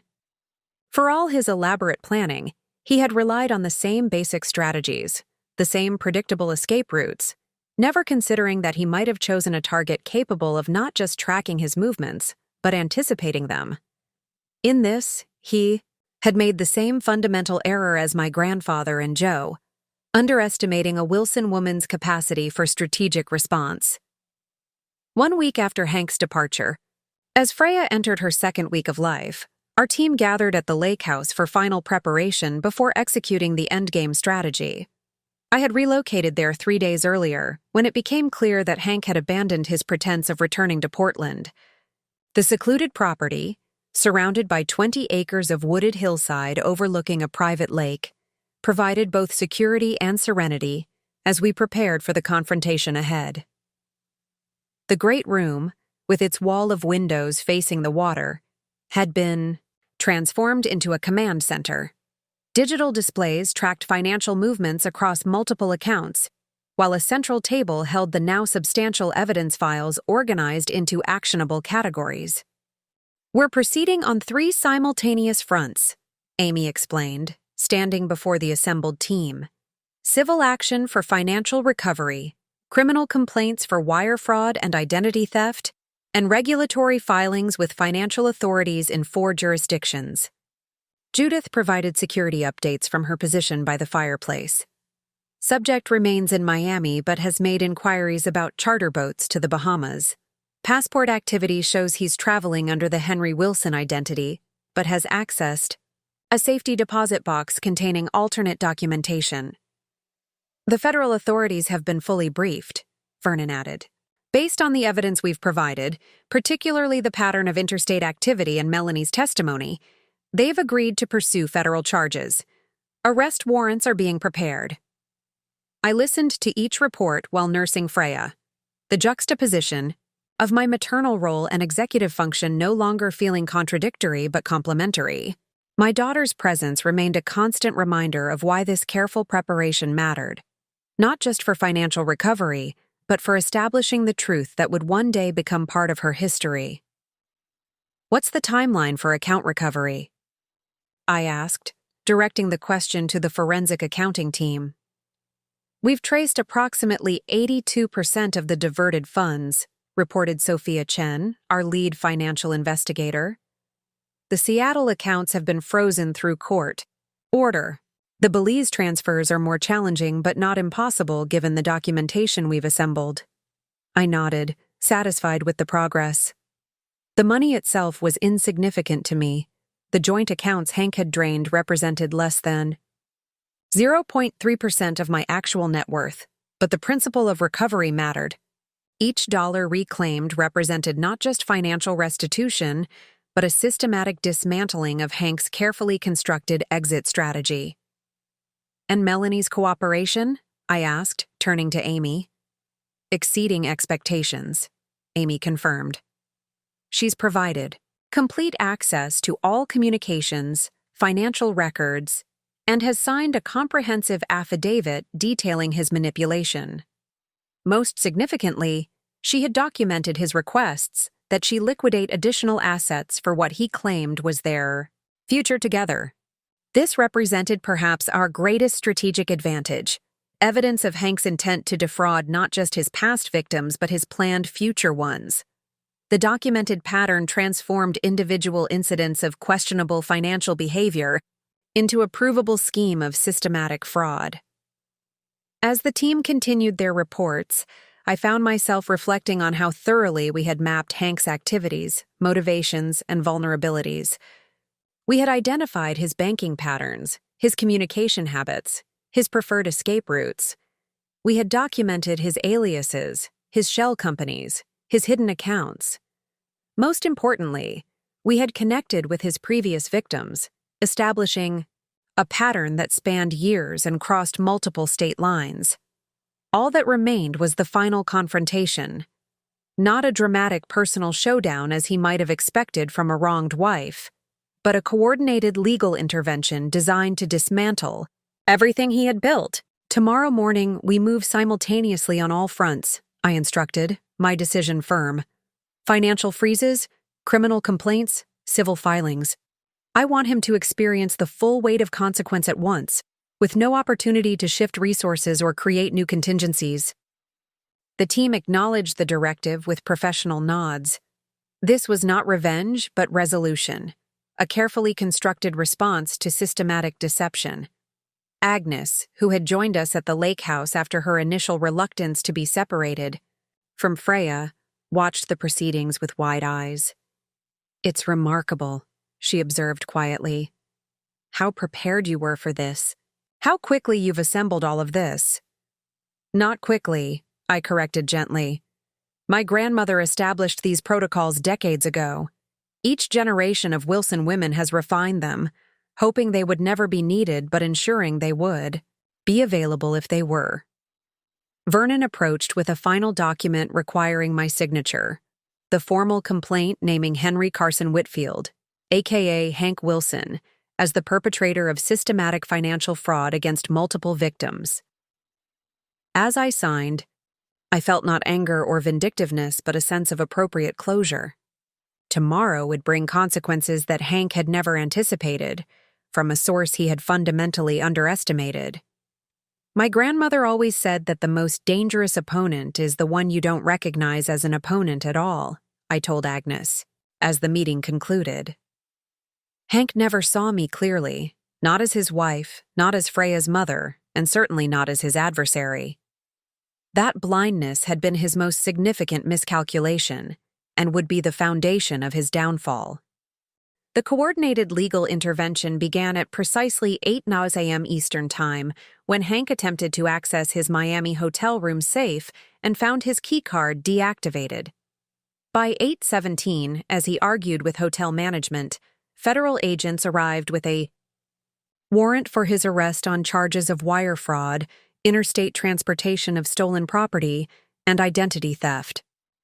I watched the arrest unfold via secure video link, transmitted by Judith's team member positioned in the hotel lobby. Hank's expression as the agents approached told its own story. Initial confusion giving way to disbelief, then something close to panic as handcuffs were applied and Miranda rights recited. Simultaneously, across multiple jurisdictions, the legal machinery we had set in motion executed with synchronized precision. In Seattle, federal agents secured the condo Hank had intended to purchase, preventing the scheduled closing and freezing the substantial down payment. In Portland, court officers delivered formal notice of civil proceedings to our former home, establishing legal record of the claims against Hank's assets. In 3 different states, previous victims filed coordinated police reports, retroactively documenting the pattern of fraud that connected their experiences to mine. Most significantly, in the digital realm, forensic financial specialists executed court-authorized freezes on 27 separate accounts across 12 financial institutions, capturing the fragmented trail of stolen funds before they could be moved beyond jurisdictional reach. "First, phase complete," Vernon reported, monitoring the activity feeds. "All primary targets secured. Subject is in federal custody. Assets frozen. Documentation served." Amy nodded in satisfaction. "The Miami prosecutor has confirmed they'll seek denial of bail based on flight risk and pattern of identity concealment. Arraignment is scheduled for tomorrow morning." I shifted Freya to my shoulder, gently patting her back as I absorbed the reports of Hank's rapidly collapsing world. The man who had planned to be sipping cocktails on a Bora Bora beach by sunset was instead being processed into a federal detention center, his carefully constructed escape routes systematically blocked, his hidden resources methodically exposed. "Has he requested legal representation?" I asked. "Yes," Amy replied. "He's asked for a public defender, claiming his assets are inaccessible. The irony is remarkable." Indeed it was. The man who had drained my accounts while I was in labor, believing he was leaving me financially devastated, now found himself genuinely destitute, dependent on court-appointed counsel while a team of the country's top financial and legal experts dismantled his schemes. "What happens next?" Agnes asked, clearly trying to comprehend the scale and speed of the intervention. The criminal proceedings will move at their own pace, Amy explained. But the civil recovery efforts can proceed simultaneously. We've already secured temporary orders freezing all identified assets pending resolution.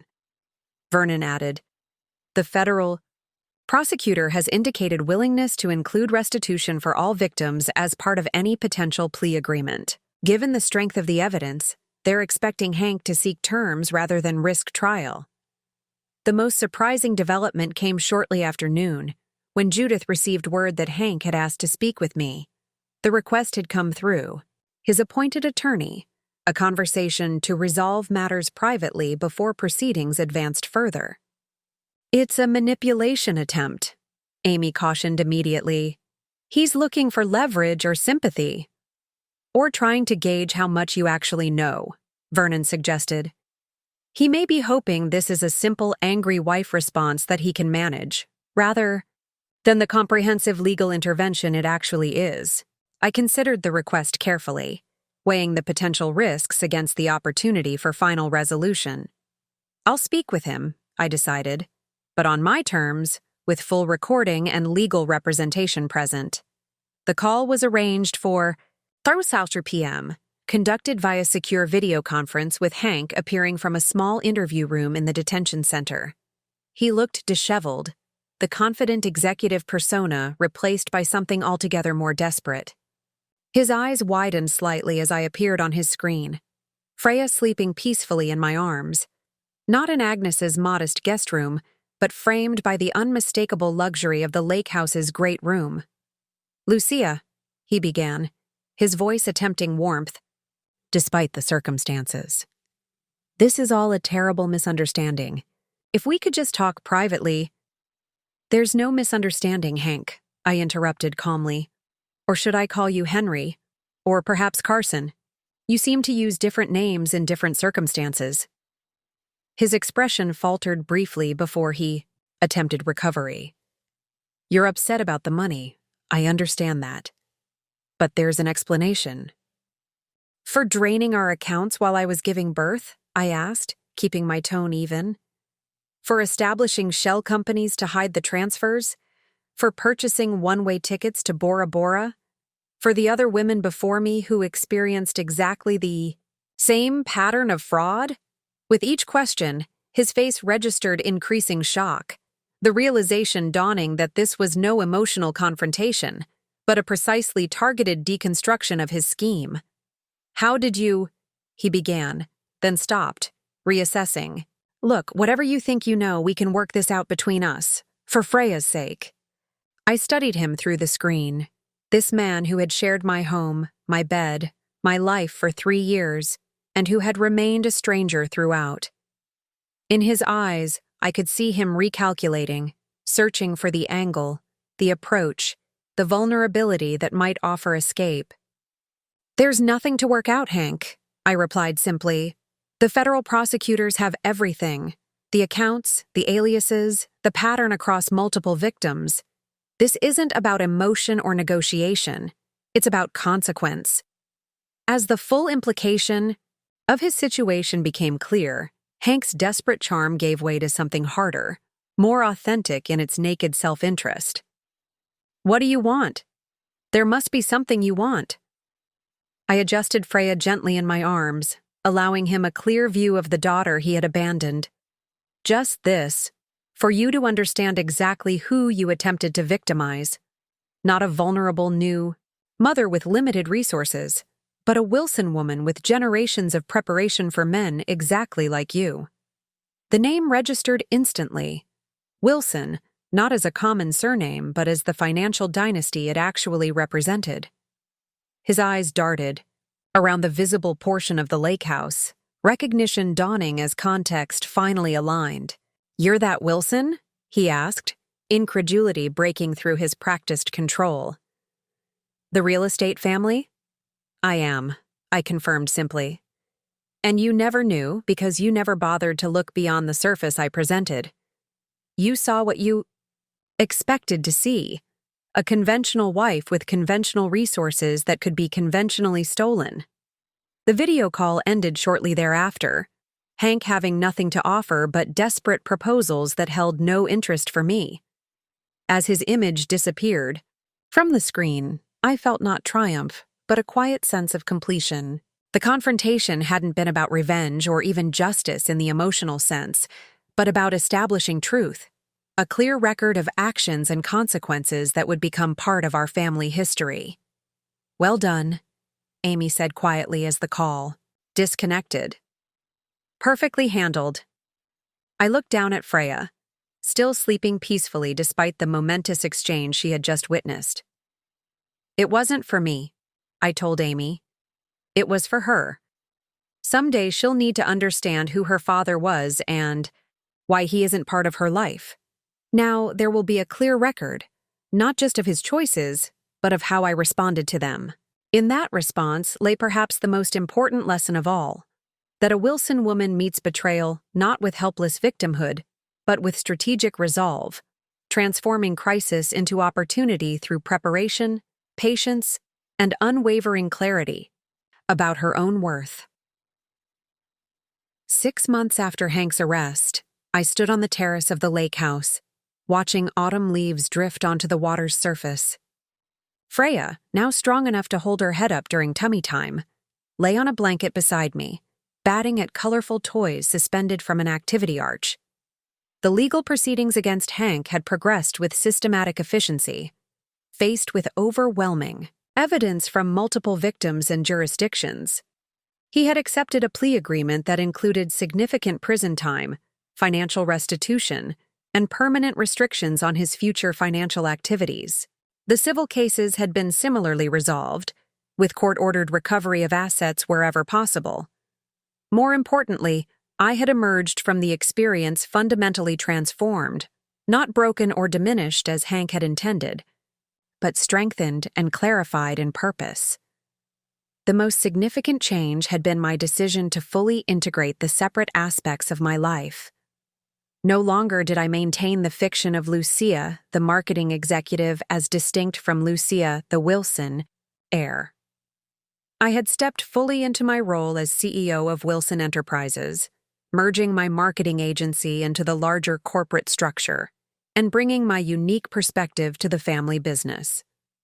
The best protection isn't secrecy, but transparency, I explained to the board during my first official meeting as chairwoman. 3 generations of Wilson women have built this company through strategic vision and ethical leadership. It's time we claimed that legacy openly. The press had briefly taken interest in the story. Wealthy heiress targeted by serial fraudster makes dramatic recovery. But the Wilson privacy protocols had managed the narrative effectively, focusing attention on Hank's pattern of victimization, rather than my family's wealth or business operations. Rebecca and Melanie had both received full restitution of their stolen funds, along with the other identified victims. More significantly, they had formed an informal support network, sharing resources and information to help other women recognize and avoid similar schemes. The foundation I established to support their work represented one of my proudest achievements, transforming personal betrayal into community protection. Agnes had become a regular visitor at the lake house, her initial awe at its grandeur giving way to comfortable familiarity. Her practical wisdom and genuine affection for Freya provided a grounding influence I deeply valued. "You never needed my help at all, did you?" she had asked one evening, watching me manage conference calls while simultaneously handling Freya's feeding schedule. "I needed exactly what you gave me," I had replied truthfully. Not financial support or practical assistance, but authentic friendship during a crucial transition. As the sun began to set over the lake, casting long golden reflections across the water, I lifted Freya into my arms and pointed toward the horizon. "Your great-grandmother built our first office building on land not far from here," I told her, knowing she couldn't understand the words, but finding comfort in sharing the legacy nonetheless.